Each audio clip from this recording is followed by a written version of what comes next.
Merci. Bonsoir à toutes et à tous. Je vais vous parler de deux sujets du coup un peu différents mais complémentaires.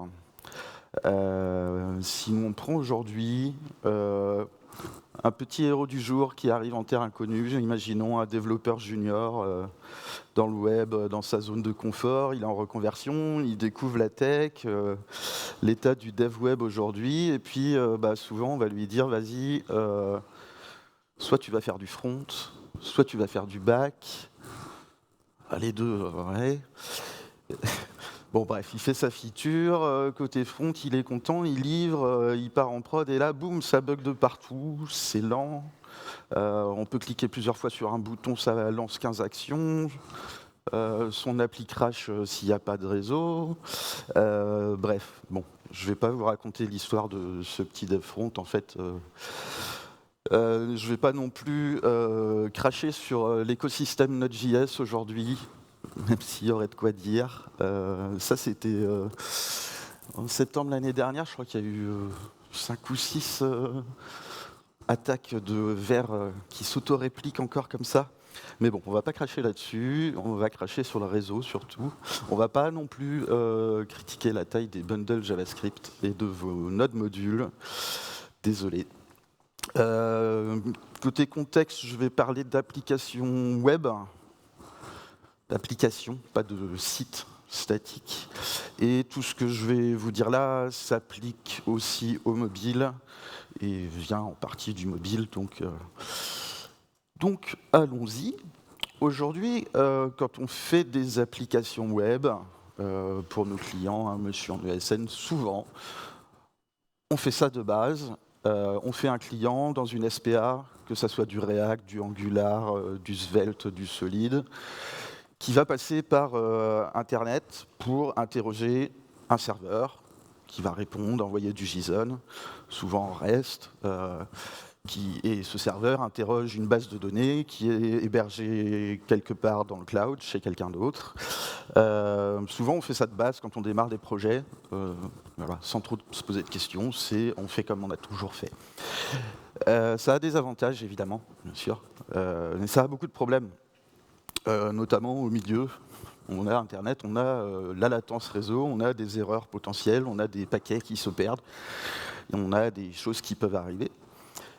Et puis on a, du coup, pour pallier à ça, côté front, on va mettre des petites barres de chargement, on va faire des interfaces vides, où il n'y a rien dedans, pour te faire patienter, mais bref. Et puis du coup, côté serveur, il faut avoir de la haute disponibilité, il faut que ça soit toujours présent.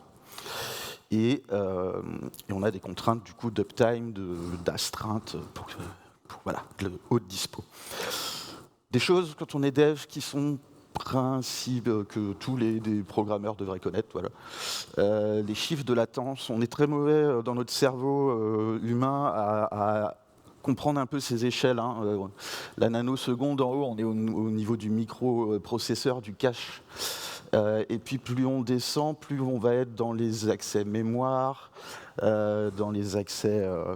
Enfin voilà, la transition réseau, tout en bas, envoyer un paquet entre la Californie et les Pays-Bas, c'est environ 150 millisecondes. Au niveau des échelles, ça fait quelque chose qui est assez énorme. Et je ne vais pas réussir à retrouver mon curseur. Ah si, voilà. Pour le faire bouger. Donc j'ai essayé de faire une petite présentation de ce que ça représente, mais en fait, je suis obligé d'augmenter le temps pour qu'on passe de l'un à l'autre entre les accès RAM, les accès L2, etc. etc. Ça bouge énormément. Donc ça, cette petite animation-là, je l'ai repris j'ai essayé de la reproduire de ce blog là, qui explique plein de choses sur le cache, donc c'est une super source. Bon, c'était pour illustrer. Nos applications web distribuées aujourd'hui, elles ont, deuxième petite source aussi, il y a Ben Dicken qui aime bien nous montrer ses boules sur Twitter. C'est des petits trucs, donc il en a fait plein de comparaisons de langage, etc. Et, bref. Et donc aujourd'hui, nos applications web, elles ont un impondérable quand même, c'est la latence réseau. Ça, on n'y peut rien. Il faut qu'entre la distance physique qui nous sépare va forcément faire que nos requêtes qu'on envoie à nos bacs, elles vont mettre du temps.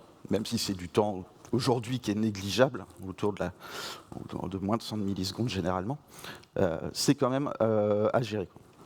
Qu'est-ce qui est acceptable à l'heure où on a quand même des milliards de pétaflops de GPU dans le cloud, on a toujours ça à gérer. Petit rappel, en UX UI, côté front, on a cette règle un peu qui est discutable, mais on commence à percevoir la lenteur à partir de 300 millisecondes. En dessous, on a une impression de rapidité. Et donc, il y a eu plusieurs études qui ont été faites. Généralement, on fait nos animations côté front, on dit qu'il ne faut pas que ça dépasse ça, sinon on a une perception de lenteur du coup. Petit aparté, ça ne veut pas dire que vos services back peuvent se permettre de répondre jusqu'à 300 millisecondes. Bon, bref. Passons. D'autres arguments qui arrivent, tout le monde n'a pas une connexion haut débit. Vous pouvez vous retrouver dans les transports, en conférence. Alors aujourd'hui, ça va, ça passe à peu près. Au fond de votre bar préféré, etc. Si on prend un petit exemple de code front qui nous fait une requête, qu'est-ce qui peut mal se passer ici? Donc si on ignore le fait que ça soit du React, on a on doit gérer notre état, nous, dans le front. Donc voilà, on dit je vais stocker ma donnée, je vais stocker est-ce que je suis en train de charger, est-ce que j'ai une erreur qui va arriver. Je mets un petit fetch, donc je fais ma petite requête à un back-end dans un use effect, bref, passons. Et puis derrière, il faut que j'affiche, si je suis en train de charger, j'affiche loading, etc., etc. Et puis si j'ai ma donnée, j'affiche ma donnée. En vrai, ici, entre ma requête et ma réponse, il peut se passer tout et n'importe quoi, du temps, de la latence, du réseau qui se déconnecte, etc. Tout peut mal se passer. On a d'autres problèmes avec nos SPA modernes aujourd'hui, c'est comment on synchronise les choses. On est encore souvent dans des hybrides un peu où en fait, imaginons qu'on a plusieurs onglets, vous vous retrouvez avec des onglets qui ne sont pas synchronisés avec les données d'un côté ou de l'autre, à être obligé de faire hop, il faut que je rafraîchisse ma page. Si vous avez des bons QA, le nombre de bugs que vous avez quand vous faites un F5 et que ça casse tout. On a eu plusieurs solutions en front pour gérer ça, notamment le fait de gérer notre état côté front de manière un peu plus propre que l'exemple React que je vous ai montré, mais c'est un autre sujet. Pourquoi on fait ça en front? Parce qu'il y a eu tout un moment où on nous a dit non, en fait, le back, il faut qu'il soit stateless. Il faut qu'il fasse du REST ou des trucs, ou appelez ça comme vous voulez. Maintenant, c'est nos fronts qui gèrent un peu ça augmente la complexité. Bref, c'est pas mon sujet, c'est mon introduction encore. C'est devenu complexe, il faut qu'on gère énormément de cas d'erreur, il faut qu'on gère de l'asynchrone, des conditions de course, un paquet de soucis. Pourtant, il y aurait tout du moins des solutions. Et c'est de ça que je vais vous parler aujourd'hui, d'un concept principal, c'est le local first. C'est quoi le local first? Surtout d'où ça sort? Je ne l'ai pas inventé, bien sûr. Je ne suis qu'un messager. Il y a un essai énorme d'InContSwitch, qui est une boîte qui a fait beaucoup d'applications qu'ils appellent local first, du coup. Ça regroupe beaucoup de concepts et de principes sous la même bannière, en disant voilà ce que doit suivre comme grand concept une application local first. Il y en a 7. Le premier, c'est vous n'avez pas de barre de chargement, pas de spinner, pas de squelette comme je vous ai parlé au début, pas de barre de progression. Vous avez instantanément votre travail sous vos doigts. Le deuxième, c'est ce travail que vous faites dans une application web. Il n'est pas restreint sur une seule machine. Si vous travaillez sur votre portable et que vous avez votre mobile à côté sur la même appli, vous voulez pouvoir retrouver votre session, vos documents enregistrés et que ça ne soit pas uniquement... Sinon, on fait une application native à l'ancienne et pas une web app, quoi. Donc ça va au-delà de stocker localement. Et puis, comme je vous ai dit, entre mobiles, entre portables ou entre pas portables. Troisième concept, le plus important pour moi, c'est le réseau est optionnel. Je n'avais pas d'illustration que répéter la chose, le réseau est optionnel. Pourtant, en fait, on se tape toujours. Essayez de débrancher vos câbles réseau, votre Wi-Fi avec des applications web standards, elles ne peuvent plus fonctionner du tout. Un autre des grands principes, c'est d'avoir une... Évidemment, on n'est pas tout seul sur les web apps. L'un des gros intérêts, c'est quand même de travailler à plusieurs. L'idée, c'est qu'avec vos collègues, vous pouvez travailler de manière sans heurts, on va dire, on va le traduire comme ça. Et parce qu'un des principes, c'est de se dire, bon, on ne va pas centraliser non plus la donnée, on va faire en sorte de répliquer un peu les choses et que tout fonctionne sans qu'il y ait une autorité centrale qui va décider de qui a édité quand, etc. Et du coup, on évite le cas standard qu'on a avec des API REST, qui est, imaginez, vous êtes en train d'éditer un document, vous enregistrez, il y a quelqu'un d'autre qui a édité juste avant vous, qui a enregistré, paf, on vous dit, non, 409, je l'ai déjà, il y a conflit, donc toi, tu arrives après, on t'oublie, recommence ton travail. Je ne sais pas si vous avez déjà passé du temps à éditer des choses dans un formulaire et qu'on vous dit, non, rafraîchis la page. Mais je viens de passer 10 minutes à remplir un prompt ou un texte ou je ne sais pas quoi, et on ne peut plus. Donc l'idée, c'est qu'on va vouloir résoudre les conflits d'une autre manière qu'avec avec des 409. Un concept un peu plus avancé encore pour le local first, c'est de se dire on veut aller dans la durée. The long now, donc c'est vraiment de se dire on fait les choses, on fait des choses qui fonctionnent, mais pas uniquement pour 5-10 ans. Le long now, c'est un concept qui s'applique à autre chose que de l'informatique. C'est vraiment de se dire on prépare des choses, de l'architecture, des infrastructures pour plutôt des siècles et des siècles, pour un temps long. Donc on évite des formats de données qui périment, on essaye de réfléchir à ne pas utiliser des services cloud qui vont décider de mettre la clé sous la porte du jour au lendemain, etc. Sixième concept, c'est en fait vos données, elles sont censées être, avec le local first, elles sont censées être sécures et privées par défaut. Donc voilà, le RGPD, on évite d'avoir tout dans une base de données centralisée. Le septième, du coup, c'est vu que tous ces principes-là sont là, vous êtes censé avoir le contrôle sur vos données, vous les possédez, vous les contrôlez, vous pouvez en faire ce que vous voulez, les exporter, Voilà. Ces 7 principes, c'est des idéaux. C'est bien d'avoir un idéal dans la vie, mais dans la réalité, c'est plus compliqué de s'y tenir et surtout de les vendre à nos utilisateurs, à nos clients, et leur dire en fait, on peut faire autrement. Pour quel cas d'usage on va vouloir faire du local first, parce qu'évidemment, ça ne s'applique pas à tout, quoi. Pour tout ce qui va être édition de documents personnels, évidemment que tout ce qui est du dessin, du texte, vraiment des documents où vous êtes tout seul à travailler dessus, qui sont à vous, c'est parfait. Pour tout ce qui est de la réelle donnée personnelle, que vous ne voulez pas partager à personne, mais que vous voulez quand même avoir à disposition sur vos appareils, donc des notes, un calendrier, un budget, etc. etc. Pour un back-office de gestion CRUD, ça se discute. Moi, je pense que si le temps d'édition est long, ça peut avoir un intérêt. Typiquement, petit aparté, récemment, je travaillais sur une application qui fait de la gestion de grilles tarifaires par heure et par jour, et par heure basse, heure creuse, etc. Et quand vous renseignez votre grille, vous mettez facile 1 heure, parce qu'il faut remplir toute la semaine, et selon les créneaux, et bref. Donc ça se discute. Évidemment, un réseau social, pas vraiment. De l'e-commerce, il faut bien un endroit, tout ce qui a du paiement, à un moment, il faut un endroit qui valide les choses, donc de la banque, pareil, c'est pas forcément adapté. En résumé, pas de chargement, votre travail est sous vos doigts, n'est pas bloqué sur un appareil, le réseau est optionnel, vous pouvez collaborer avec vos collègues, on fait les choses pour un temps long, dans du local first, c'est secure, c'est privé, c'est et vous gardez le contrôle, etc. Donc ça, c'est des super idéaux.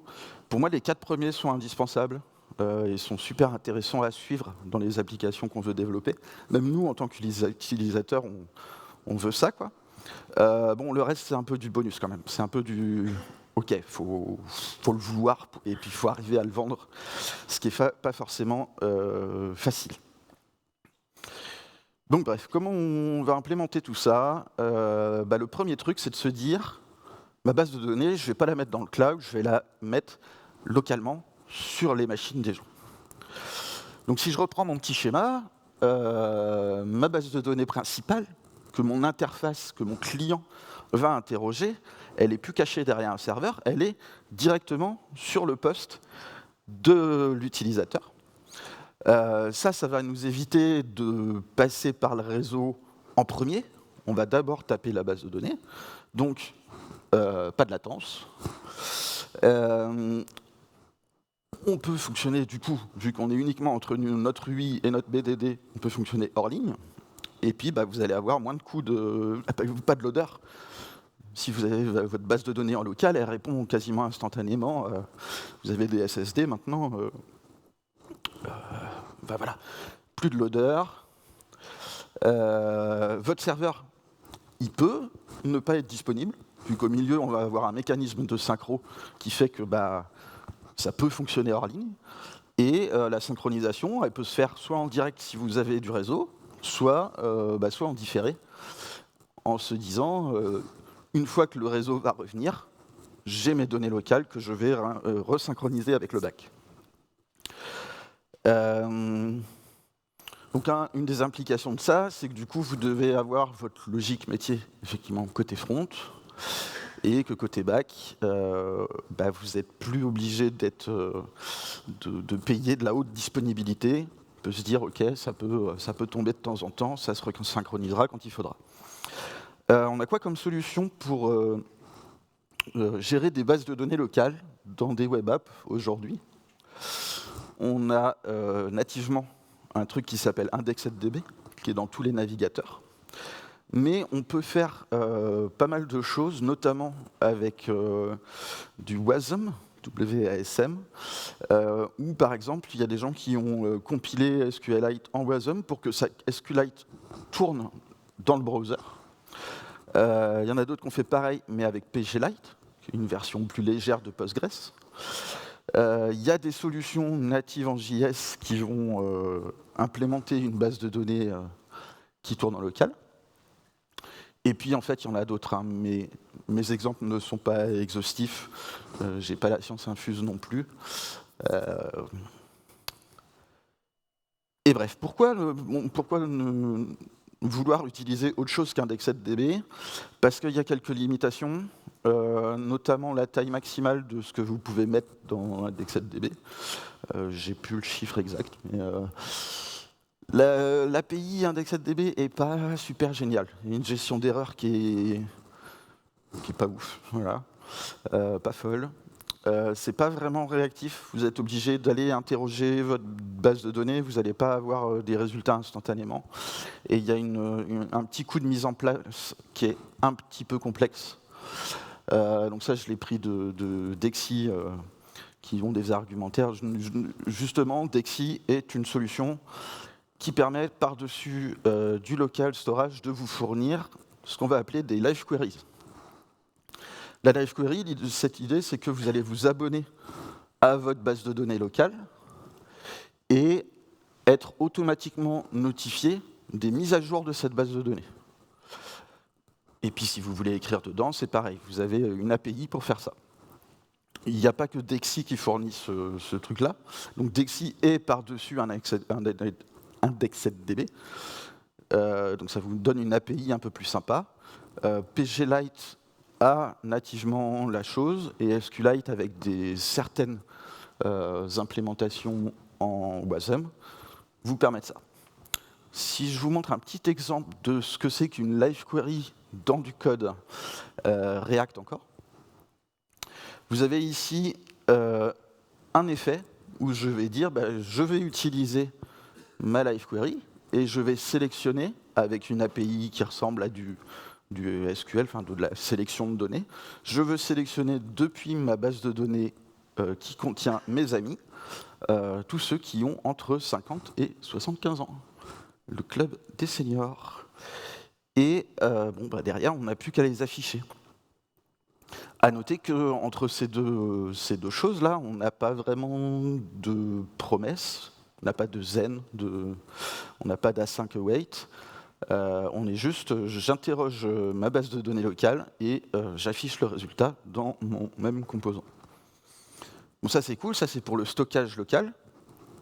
Mais ce qu'on va vouloir faire aussi, c'est synchroniser nos données, collaborer autour de ces données avec d'autres gens. Donc pour ça, il y a plein d'autres solutions. Encore une fois, ce n'est pas exhaustif. Il y en a pas mal qui sont orientées real-time, c'est-à-dire que vous allez quand même avoir une instance serveur quelque part, et puis dès qu'il y a une modification, ça va vous pousser les changements à tous les clients qui sont connectés en temps réel. Donc notamment Supabase, Firebase fonctionne comme ça. Il y a d'autres couples dans lesquels je n'irai pas. Les bases de données temps réel ne vont pas forcément gérer cette histoire de synchronisation entre la version locale de votre donnée et la version distante. Pour ça, on va avoir besoin d'autre chose qui s'appelle du coup un moteur de synchro qui va se positionner entre mon stockage local et mon stockage distant. C'est ce moteur-là qui va s'occuper de s'assurer que tout est à jour, qui va noter, marquer les données comme étant par exemple ayant besoin d'être synchronisées ou récupérer des données du back. Pour faire ça, on va plus utiliser, ces moteurs de synchronisation vont utiliser plusieurs techniques. La première, c'est de passer par un service worker. Alors, ça sert à plein de choses, un service worker dans du web. Ça va vous permettre d'intercepter des requêtes réseau. Notamment, si vous voulez faire du hors-ligne, vous allez pouvoir dire « Ah, j'ai des requêtes à, par exemple, mon JavaScript qui charge mon application. Ça, je vais programmer mon service worker pour lui dire « Charge-les toutes la première fois que tu vas charger mon application, précharge-les, mets-les en cache. Comme ça, le jour où le client en a besoin, en fait, j'ai déjà une version offline de mon JavaScript, par exemple. » On peut aussi faire pareil, par exemple, avec des requêtes d'API, de se dire on va précharger un petit peu les données dont on a besoin, notamment si on n'a pas besoin de temps réel, c'est cool, quoi.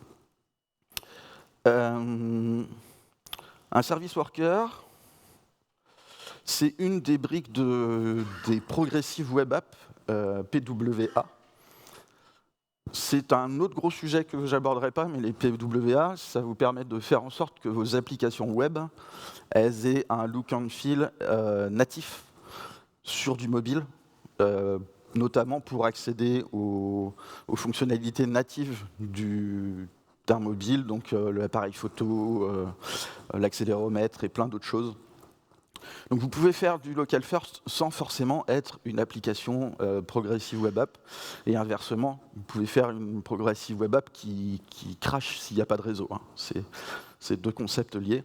Néanmoins, c'est intéressant, notamment les service workers et la partie mise en cache de mes données est super intéressante. Autre intérêt de service worker, ça je vous ai un peu expliqué ça avant, c'est de précharger les ressources. Ça vous permet aussi, moi j'ai déjà utilisé des service workers, même sur des applis hors ligne, ça vous permet par exemple de faire vous avez votre version d'application qui est en local, et puis le jour où vous faites une nouvelle version, vous pouvez notifier votre utilisateur de « Hey, il y a une nouvelle version qui est disponible, veux-tu te mettre à jour ?» Ça, avec une web app, ça se fait avec un service worker, donc Angular fait ça nativement maintenant. Et bon, tous les frameworks ont à peu près ça. Donc service worker a séparé de ce que vont vraiment utiliser les moteurs synchro derrière, c'est des web workers. Où là, on va pouvoir faire fonctionner en tâche de fond, pas en parallèle du rendu, donc ça évite de bloquer le rendu, des connexions à mon serveur, à la partie synchronisation qui est sur mon serveur. Et un gros intérêt des web workers, c'est qu'en fait, ça peut être partagé entre plusieurs onglets, plusieurs instances de la même application. Donc ça, c'était une petite introduction au moteur de synchro. Qu'est-ce que c'est réellement? En fait, c'est ce qui va nous manquer entre le back et le front. C'est ça qui va nous permettre directement de synchroniser notre IHM. Surtout, le gros intérêt qu'il y a, c'est que tout ce fonctionnement que je vous ai expliqué, en fait, vous n'avez plus trop à vous en soucier. C'est un peu magique, mais dans le bon sens du terme. Ça va vous réduire vos API, la quantité de code que vous avez à mettre en place pour avoir ce résultat de synchronisation. Qui utilise déjà ces trucs-là de Sync Engine, parce que c'est pas tout neuf, y a un paquet d'applications que vous utilisez sûrement tous les jours qui fonctionnent déjà sur ce principe d'avoir une base de données locale vous pouvez consulter des choses hors ligne si vous les avez déjà consultées, et vous pouvez travailler hors ligne pendant un certain temps. Donc, avec parfois des notifications, parfois pas, parfois toute l'application n'est pas forcément disponible, mais bref. D'une manière ou d'une autre, ils utilisent un moteur de synchronisation. Nous, en tant que développeurs et développeuses, vous avez sûrement déjà eu affaire à de la synchronisation. Git, c'est pour l'exemple. Si chacun travaille dans son coin sur le même document, la même base de code, à un moment, vous faites des modifications les unes après les autres, et puis vous allez les fusionner dans une branche principale, dans un endroit de référence. Et cette structure de données que Git nous offre nous permet de dire à un moment, on a travaillé ensemble sur la même chose, on va avoir une étape, un merge, une étape de fusion, dans laquelle souvent on va essayer de résoudre les conflits pour arriver à un historique à peu près plat de chacun à modifier les choses à droite à gauche, mais nous on veut arriver à la même vérité, de se dire c'est bon, j'ai ma base de code, elle est dans un état où tout le monde a fait ses modifications dans son coin, et comme ça on est content. Petit aparté, les merges c'est le mal, apprenez à faire des rebase interactifs, c'est encore mieux, ça change la vie. Le problème de Git, donc c'est juste pour l'exemple, j'arrête de parler de Git juste après, c'est que en fait cette partie synchronisation de qui a fait quoi quand, elle est manuelle. C'est à vous de vous dire, ok, là il y a un Git vous dit j'ai un conflit, c'est à toi de le résoudre. Parce que moi je ne sais pas trop qui a raison, qui a tort. C'est dû à la manière dont Git stocke en interne ces changements. Et puis, il y a certaines solutions de bases de données qui vous disent, OK, tu dois implémenter un conflict handler, une méthode qui va... c'est à toi, dans le code, de dire qui a raison, qui a tort quand il y a un cas de conflit. Donc tout ça, c'est des exemples de choses pas super. Les moteurs de synchronisation modernes, aujourd'hui, utilisent... en interne, et parfois vont surtout vous obliger d'utiliser ce qu'on appelle un CRDT. Et un CRDT, c'est quoi? Ça vient des bases de données, des bases de données répliquées, donc ça veut dire que c'est un type de données répliqué et sans conflit. Conflict-free replicated data types. L'idée, c'est qu'au niveau du modèle de données, au niveau de la structure des objets que vous allez manipuler, il y a un mécanisme de résolution de conflits. Dans l'idéal, ça va vous permettre de mettre à jour les données, de fusionner des données sans avoir une coordination centralisée. Donc votre Git a besoin à un moment de dire c'est dans cette branche-là qu'il y a un référentiel avec lequel je vais me synchroniser. Ici, en théorie, vous pouvez fusionner des changements sans qu'il y ait une autorité centrale qui dise voilà qui a raison, qui a tort. Et donc il y a plusieurs librairies JavaScript qui permettent d'implémenter un CRDT. Il y a deux écoles principales dans ce type de données. Il me manque. Oui, il y a, soit on se base sur l'état, vraiment l'état de la donnée à un instant T, et du coup, il faut fusionner les choses, soit on se base sur... ah oui, alors je vais tout me faire apparaître comme ça, j'ai raté. Soit on se base sur les opérations qu'il y a eu, donc les changements qu'il y a eu au fur et à mesure des choses, quoi. La plupart des librairies JS modernes, YJS, Automerge, Loro, sont basées sur des opérations et un petit peu de delta en interne. Et en fait, ce qui manque dans ce CRDT, en dessous, c'est de se dire à quel moment j'ai un changement pour savoir quelle opération je mets avant l'autre, par exemple. Et c'est pour ça qu'il y a un moteur de synchronisation qui va s'occuper du transport de la donnée et de dire, voilà, là j'ai la donnée qui est arrivée à tel instant. Et c'est avec à la fois cette information de date, de temps, et ces informations de modification, que ça va pouvoir résoudre les conflits de manière automagique, de manière éventuellement consistante. Un petit exemple avec YJS. Donc ici, vous avez mon import de librairie. Vous n'allez pas manipuler des objets JavaScript directement, vous allez passer par l'API de ces CRDT, souvent. Et ici, on va créer un document, on va lui créer une clé A, avec une valeur A. On va créer un deuxième document, avec une clé B, une valeur B. Et vous avez dans l'API de ces CRDT, à un moment, une méthode qui va vous permettre d'appliquer les mises à jour des deux documents. Et donc, en résultat, vous pouvez récupérer votre objet JavaScript qui va être une fusion des deux.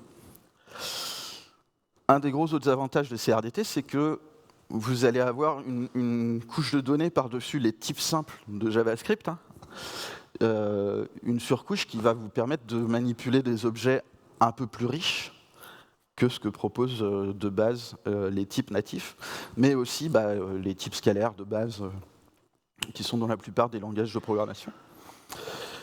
Et le CRDT va du coup à la fois vous offrir de résoudre des conflits, finement de son côté, mais aussi de s'occuper de la désérialisation, sérialisation. Donc le YJS, il y avait une méthode toJSON qui vous permet de transformer votre structure de données à ce qu'il y avait comme valeur à un instant T. Bref, la combinaison de tout ça, le CRDT, le moteur de synchro, c'est ce qui va nous permettre de gérer à la fois des choses désynchronisées entre mon client, mon serveur, ou entre mes différents utilisateurs, mais qu'à un moment, ça converge et tout ça fonctionne. Maintenant, les péripéties, j'ai pas voulu dans ce talk faire une présentation d'une techno spécifique, donc c'est pour ça que c'est un peu des inventaires à l'après-vert par moment, parce qu'en fait, il y a du choix. Il y a vraiment... vous pouvez faire des choses avec différentes solutions, RxDB, CouchDB, côté base de données de stockage, là. Côté CRDT, j'en ai mis 3 principaux qui sont connus, mais il y en a d'autres. Et puis, certaines des solutions vous font aussi la synchronisation, la mise en cache, le modèle de données, et c'est tout clé en main, en fait. Dans celle que j'ai testée, j'aime beaucoup Electric SQL pour l'instant, qui est plus basée sur Postgres, PGLite pour la partie locale, qui maintenant, ils ont une intégration avec TanStack Query, TanStackDB. Et bref, c'est une des plus matures. Je vais juste vous présenter Zero, ce que ça donne. C'est plus en alpha. Les slides sont un peu périmés, mais voilà, vous pouvez... ils ont fait une release candidate maintenant possible. Au niveau du code, ici on a un exemple de playlist, c'est tiré de la doc officielle. On est encore sur du React, désolé. Vous avez un hook useQuery où, comme les live queries, je vais pouvoir définir OK, je veux récupérer une donnée de ma playlist, je veux récupérer toutes mes listes, mes albums, mes artistes, et puis ordonner euh, mes tracks, mes pistes, par le nombre de fois où je les ai jouées. Si vous voulez mettre en favori une de ces pistes, vous allez passer par l'API de 0 encore. Donc, pardon. Quand je veux récupérer des données, je passe par une query. Et si je veux la mettre en favori, j'ai une petite méthode onStar qui va permettre de dire ok, cette piste-là, je l'ai mise en favori. Et puis mon composant qui fait l'affichage, en fait, il va juste faire un map sur les différentes tracks que j'ai récupérées via ma query, et puis associer le onStar pour déclencher la chose. Ce qui est vachement bien, c'est que par rapport à une API REST, j'adore les API REST, être host, tout ça, c'est de la balle. En fait, ça va quand même réduire un petit peu le nombre de verbes, le nombre de choix que vous allez devoir faire. Quand vous implémentez des API, vous n'avez plus que query et mutate. Donc query pour récupérer les choses, mutate dès qu'il s'agit de les modifier. Et de toute façon, est-ce que vous faites vraiment autre chose que du get et du post dans vos API? Vous avez utilisé les autres verbes en bas là? Bon. Bref, ça simplifie un petit peu les choses niveau API, c'est des choses que voilà, j'aime beaucoup. Néanmoins, c'est pas super simple à appréhender, c'est un changement de paradigme. Donc, sur du REST et du client-serveur traditionnel, on va gérer côté front tout ce qui est nos composants, puis on va gérer nos requêtes qui sont à envoyer, qui passent par le réseau au milieu. Je fais une requête à mon serveur. Le serveur, il va désérialiser les choses, il va valider que le contenu de mes requêtes, il est OK. Éventuellement, il va faire une requête en base de données, puis ressortir de la base de données le résultat, les resérialiser, etc., etc. Vous avez une boucle qui renvoie dans le front, etc. Avec un moteur de synchronisation et du local first, vous êtes directement à attaquer votre base de données locale. La synchro, vous vous en souciez plus. Votre serveur, il a cette partie de synchronisation quand même, mais qui va du coup être beaucoup plus légère, qui va s'occuper de, pas que, mais principalement de l'autorisation. Ce ne sera pas le premier changement de paradigme qu'on a dans le développement d'applications web. On est déjà passé d'applications multipages à des applications monopages, des SPA, qui en fait avaient plusieurs pages, mais bref, passons. À des progressive web apps. Puis on est revenu vers du multipage, enfin du single page, mais qui fonctionne aussi en mode serveur, donc qui redevient du MPA. Et je pense qu'on va aller de plus en plus vers des frameworks et des modes de développement avec du local first. Bon, faut pas se leurrer, aujourd'hui c'est quand même compliqué à vendre. Il y a un petit coup de pourquoi faire ça. Je pense qu'il faut vraiment en avoir besoin. Mais je pense que côté de nous, utilisateurs d'applications, c'est ce qu'on veut. C'est des choses comme ça. Côté sécurité, il faut penser à avoir des sessions plus longues. Et du coup, votre serveur, si vous en avez besoin, vous avez forcément besoin à un moment d'une autorité centrale. Ça va être côté serveur. C'est la même que pour des web apps, mine de rien. C'est que si votre ordinateur est compromis et que vous aviez ouvert une session, qu'elle soit en local ou qu'elle soit en distante, bref, c'est pareil. Vos sessions, du coup, doivent être gérées sur le long terme, pouvoir être rafraîchies, pouvoir être... et donc, bon, il y a certaines des solutions que j'ai évoquées qui font ça pour vous. Si je veux une API, offrir une API aux autres avec un moteur de synchro et tout ça, en fait, votre API, en quelque sorte, devient un autre client avec sa copie locale. Et bon, il y a d'autres problématiques que j'adresse pas. Évidemment, c'est pas une balle en argent. Ça résout pas tous les problèmes et il y a forcément des cas où vous n'allez pas vouloir l'utiliser du tout. Bref, pourquoi c'est bien tout ça? Pourquoi en tout cas, moi ça me plaît? C'est que un des premiers trucs, c'est que votre état, ce qu'on faisait dans des SPA pour gérer, ok, je suis en train de charger, j'attends que la donnée soit là, vous n'avez plus besoin en fait. C'est la base de données locale qui devient votre état. Ça permet de redonner le contrôle à vos utilisateurs, hein, en plus des avantages de tout ce que je vous ai parlé précédemment. C'est toujours des web apps.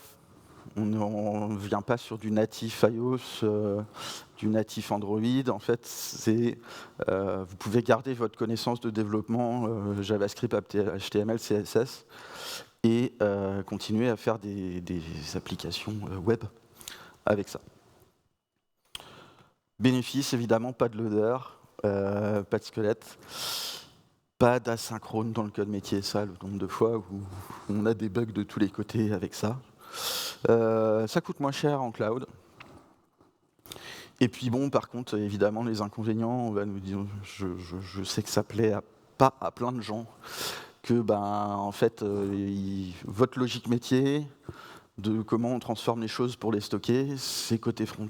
Ou c'est en tout cas dans un emplacement un peu isomorphe, parce qu'on peut vouloir aussi de l'avoir côté serveur, c'est dans une librairie.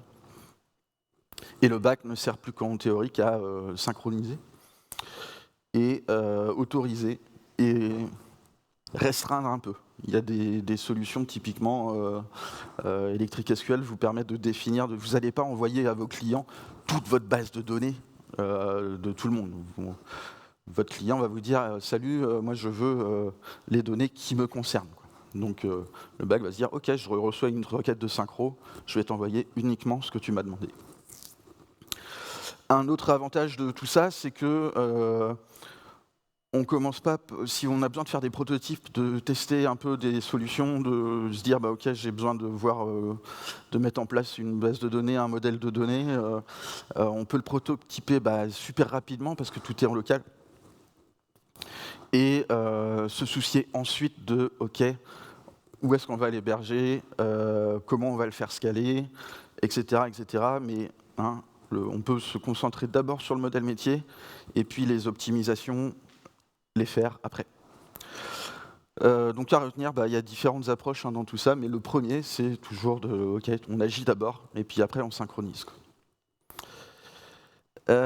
Pour conclure de ce qu'on a vu, donc les 7 idéaux du local first, même les 3 derniers qui étaient un petit peu controversés, un peu vision long terme, que ces deux concepts, la partie local first et puis le moteur de synchronisation, c'est 2 concepts différents mais qui sont intimement liés. Et voilà. Est-ce que ça va changer le développement web ? Je ne sais pas, j'espère. Je pense que on va avoir de plus en plus de solutions qui fournissent déjà de base comme plein de frameworks, en gros, dans leur fonctionnalité, la fonctionnalité d'avoir un moteur de synchronisation. Mais je ne suis pas Madame Irma, je ne peux pas prévoir le futur. J'espère que ça va s'étendre un peu, quoi. Je préchote un petit peu les critiques qu'on m'avait faites dans d'autres. Ça existait déjà, le fait de synchroniser des données entre clients-serveurs, etc. Donc là, vous avez un petit historique, Lotus Notes, qui a été un des premiers à faire ça, Exchange, etc., Google Docs. Le truc, c'est que si vous vouliez faire de la synchro hors ligne avant, vous étiez obligé de l'implémenter vous-même. Vous étiez obligé de développer la chose. Aujourd'hui, ce qui a changé, c'est qu'on a un écosystème. Donc ça, c'est le site qui m'a poussé à faire ce talk, entre autres. C'est une grosse page comparative de plein de solutions, à la fois de synchro, vous avez là-dedans des moteurs de synchronisation, vous avez des bases de données hors ligne, vous avez, donc vous retrouvez YJS par exemple, PouchDB que j'ai évoqué, et puis à chaque fois en dessous vous avez les licences, les différentes technologies sur lesquelles c'est disponible. Et en fait, vous n'avez plus qu'à aller là-dessus, puis tester vous-même, et puis vous faire vos avis, réellement. Parce que voilà, l'écosystème est riche un peu. Donc Local First, localfirst.fm, ils font aussi des podcasts et une conférence de mémoire, je crois. Localfirst.conf, si le sujet vous intéresse, je vous invite à aller creuser. Et donc, ce qui a beaucoup changé aussi, c'est que tout ça, c'est de plus en plus adopté, en fait, et par des applications grand public, hein, on a vu Figma, etc. Et bon, bref, pour conclure, j'ajouterai les petits trucs. C'est le genre de complexité que, justement, c'est bien que ça soit dans des librairies, c'est bien que ça soit dans des frameworks qui nous permettent de nous abstraire un petit peu de tout ça, et qu'on n'ait pas à le développer nous-mêmes, à subir les choses. Bon, les inconvénients, c'est que, mine de rien, je ne sais pas si vous êtes déjà allé ouvrir un fichier Figma énorme, ça met du temps quand même, le chargement de base. Faire des applications distribuées, même avec ça, ça reste un peu compliqué. Et un des gros inconvénients quand même qui reste, c'est il y a certaines des solutions qui vous imposent un certain hébergeur, et si vous voulez changer de framework après, c'est trop tard, c'est fini. Mais bon, bref, au minimum, pensons-y. Je m'appelle Benjamin Legrand, vous pouvez me retrouver sur les réseaux sociaux sous ce petit nom de Benji Leniard. Je travaille chez OnePoint à Nantes, donc merci à eux de me sponsoriser ce genre d'escapade. Et je remercie ces 3 personnes qui m'ont fait aussi découvrir le sujet grâce à leurs discussions sur Twitter, etc., sans qui j'aurais jamais découvert le sujet. Et puis jouer à Hollow Knight et Silksong, c'est un super jeu. Merci.